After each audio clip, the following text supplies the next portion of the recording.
সচিব সাথী উৎকর্ম প্রমাণ সোহেল এবং সাথীকের নেতৃত্বে সমস্ত গঠন করেছে। পাটাকানা বিএনপি 41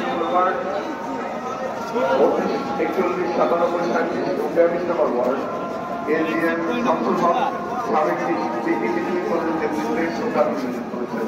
বদমতলী থানা যুবদল মোহাম্মদ আলমগীর হোসেন আহ্বায়ক। আজকে 21শে ফেব্রুয়ারি, এটা হচ্ছে আমাদের আন্তর্জাতিক মাতৃভাষা দিবস। এটা দলমল নির্বিশেষে সকলের, এটা সার্বজনীন।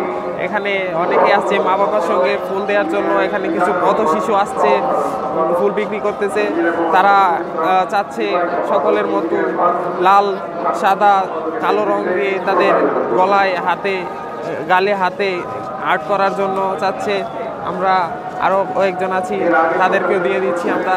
তারাও এই উৎসব বা এই উৎসবের সকলেই একসাথে একইভাবে পালন করতেছি। এখানে আমরা যারা আছে অভিভাবকের সঙ্গে আসছে, তাদের থেকে যে যেভাবে দিচ্ছে সেভাবে নিয়ে নিচ্ছি। 20 টাকা, 30 টাকা, 40 টাকা দিচ্ছে। এখানে পথ শিশু আছে, যারা ফুল বিক্রেতা আছে, তাদেরকে এভাবে এমনিতেই দিয়ে দিচ্ছি, ফ্রিতেই দিয়ে দিচ্ছি। ওদের তো সামর্থ্য নাই, কিন্তু এই উৎসবে তো ওরাও যোগদান করতে চাইবে রং দিয়ে রঙিন হতে। আমি নিলয়, কিশোরগঞ্জ থেকে।